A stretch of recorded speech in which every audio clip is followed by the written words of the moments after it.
FIRE stands for Financial Independence Retire Early and consists of a community of people who chose to throw out the outdated traditional retirement savings advice and write a new rule book by rejecting the modern consumerist society and choosing to save and invest as aggressively as possible so they can take back control and reach financial independence, allowing them to choose how they spend their own time. But what exactly is financial independence? Financial independence refers to the point in time that a person's investments such as stocks, bonds and/or real estate reach a level where the income produced from their assets can fund their lifestyle indefinitely, thus allowing them to step away from voluntary work if they feel inclined to do so. In this video, I'm going to teach you how you can achieve financial independence and retire early in 4 simple steps. Step 1. Earn more. It's easier to save 50% of your salary on 100k than it is on 20k. So the more you can increase your income, the better.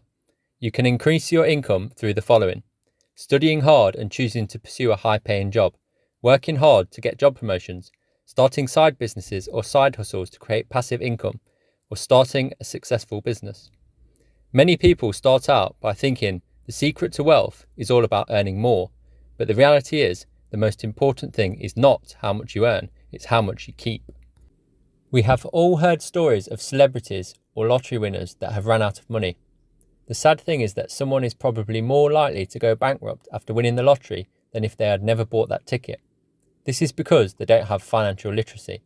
They don't know how to manage and harness the wealth building power of money. Money stays with those who respect it and know how to put it to productive use. So yes, it helps to earn more money, but it won't get you any closer to FI if the extra money you earn doesn't get invested. Step 2. Reduce spending. Whenever I think about reducing spending, I am always reminded of the parable I read in J.L. Collins' book, The Simple Path to Wealth. This is the best financial independence book I've read, and you can check out my recent video on this book in the Life Changing Books playlist, link below. The parable goes like this. The monk and the minister. 2 close boyhood friends grow up and go their separate ways. One becomes a humble monk, the other a rich and powerful minister to the king. Years later they meet. As they catch up, the portly minister in his fine robes takes pity on the thin and shabby monk. Seeking to help, he says, "You know, if you could learn to cater to the king, you wouldn't have to live on rice and beans." To which the monk replies, "If you could learn to live on rice and beans, you wouldn't have to cater to the king." Most of us fall somewhere in between the two. As for me, it is better to be closer to the monk. I couldn't agree with Jim more. The fundamental driving factor of reaching financial independence is your savings rate. The math is the same whether a person earns 100k or 20k. If a person invests 10% of their salary into the stock market and spends the rest, they will be able to retire in 51 years. Increase this savings rate to 50% and this time reduces to about 17 years. Not soon enough, a savings rate of 70% will see you retired in about 9 years. This is how some of the people in the FIRE movement have retired by age 30. Don't believe me? Check out the math in the famous blog post by Mr. Money Moustache called The Shockingly Simple Math Behind Early Retirement. Step 3. Invest the difference wisely. Sensible investing is not rocket science and should be about as fun as watching paint dry.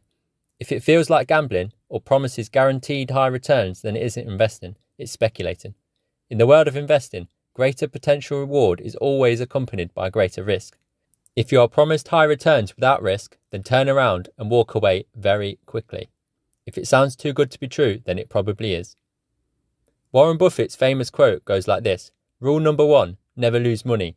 Rule number 2, never forget rule number 1. Wise words from the Sage of Omaha. Before investing, it's common practice to get out of any expensive debt such as credit cards and build up some cash for a rainy day. 3 to 6 months should do the trick as an emergency fund. So how to invest? The 2 most time-tested routes to generate wealth are through the stock market or investment real estate. This is because these asset classes have both capital appreciation and income in the form of dividends or rental income. When this income is reinvested, it leads to compound growth. In order to invest wisely, educate yourself on investing as much as possible. I have summarised my favourite investing books in the Life Changing Books playlist, so feel free to check it out. The final step is to know how much is enough. This can be calculated by using the 4% rule of thumb that was first researched by academics William Bengen in his 1994 paper. and later Wade Fowle in the Trinity study, who calculated that a safe withdrawal from a portfolio of stocks and bonds in retirement to be around 4% of the portfolio each year, adjusting for inflation rises.